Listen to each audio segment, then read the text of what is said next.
Petit lapin timide, quand tu sors de chez toi,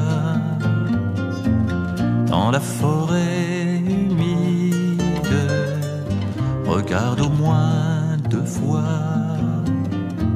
si les trucs à 2 pattes, les vilains propos perchés tout là-haut, si les trucs à 2 pattes ne sont pas ici avec leurs fusils. Petit lapin timide, surtout regarde bien dans la forêt humide, il y en a plein, il y en a plein.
Et la belette.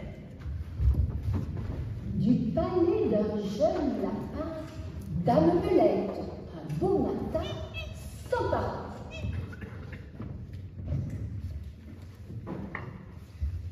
C'est une rusée. Le maître étant absent, celui fut chose aisée.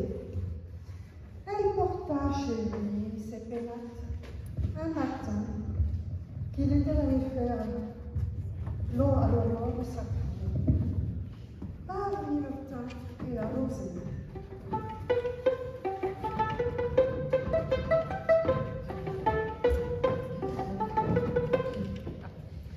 Après qu'il eut routé, trotté, fait tous ses tours, Jeannot Lapin retourne au souterrain séjour. La belette avait mis le nez à la fenêtre. Voilà, dieux hospitaliers, que vois-je ici paraître? Dit l'animal chassé du paternel logis. Voilà, madame la belette, que l'on déloge sans trompette, où je vais avertir tous les rats du pays. La dame nez pointu lui répondit. La terre était au premier occupant. C'était un beau sujet de guerre. Qu'un logis, où lui-même il n'entrait qu'un rampant. Et quand ce serait un royaume, je voudrais bien savoir quelle loi en a pour toujours fait l'octroi à Jean, fils ou neveu de Pierre ou de Guillaume, plutôt qu'à Paul, plutôt qu'à moi. Plutôt que moi. Qui es-tu, petite fille? Je suis Perrette d'Aletière. Où vas-tu? Où vas-tu? Je viens d'un livre de Monsieur de La Fontaine. C'est lui qui a écrit Perrette, sur sa tête, ayant un cotonnet, bien posé sur un coussinet, prétendait s'en aller sans s'encombre à la ville. Légère et couvertue, elle allait à grands pas. Ah. Oh, oh mon lait, oh mon lait. Que va dire monsieur de La Fontaine? Oh, attends. Mais tu te trompes de fable. Je me suis trompée de fable, je me suis trompée de fable. Que va dire monsieur de La Fontaine? Elle est jolie, Pérette. Oui, mais quelle sotte. Elle nous fait perdre notre temps. Jean Lapin allégua la coutume et l'usage. Ce sont leurs lois qui m'ont de ce logis, rendu maître et seigneur, et qui, de père en fils, l'ont de Jacques à Simon, puis à moi Jean transmis. Le premier occupant, est-ce une loi plus sage? Sans crier davantage, rapportons-nous à Raménadrovis.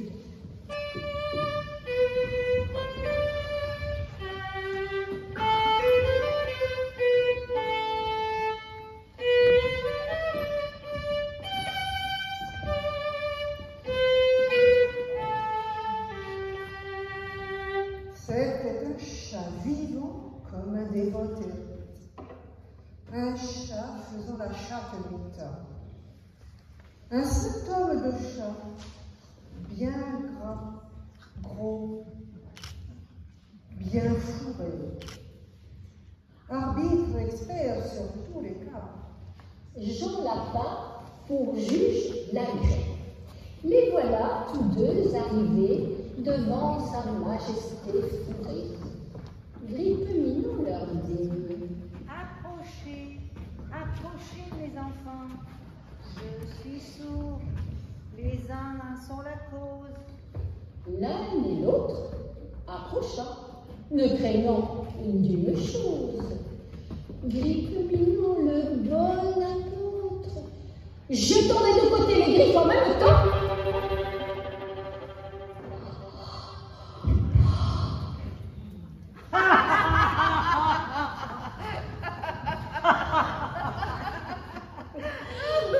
Vous avez oui, oyez, le chat arrive. C'est un charivari. Mais ce n'est pas du tout ce que j'avais écrit. Mais alors, c'est tous. Ma moralité est obsolète. Mais quelle était cette moralité? Ceci ressemble fort au débat qu'ont parfois les petits rois, les petits souverains se rapportant au roi. Mais monsieur de La Fontaine, c'est une vraie critique politique. C'est beaucoup trop sérieux pour un après-midi festif. Ah, tu as raison. Rions donc. Rions, chantons, faisons la fête.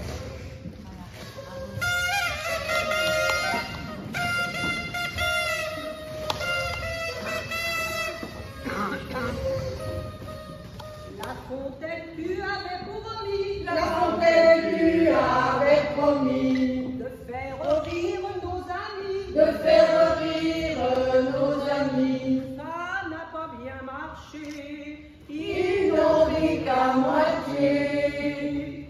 Amis, vous n'avez rien compris.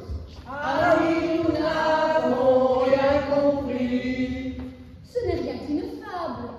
Les animaux affables, à poil ou bien emplumés dansent pour la liberté.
de la femme était bien sûr de La Fontaine, à quelques détails près, jusqu'à l'intervention violente du chat jetant les griffes des deux côtés.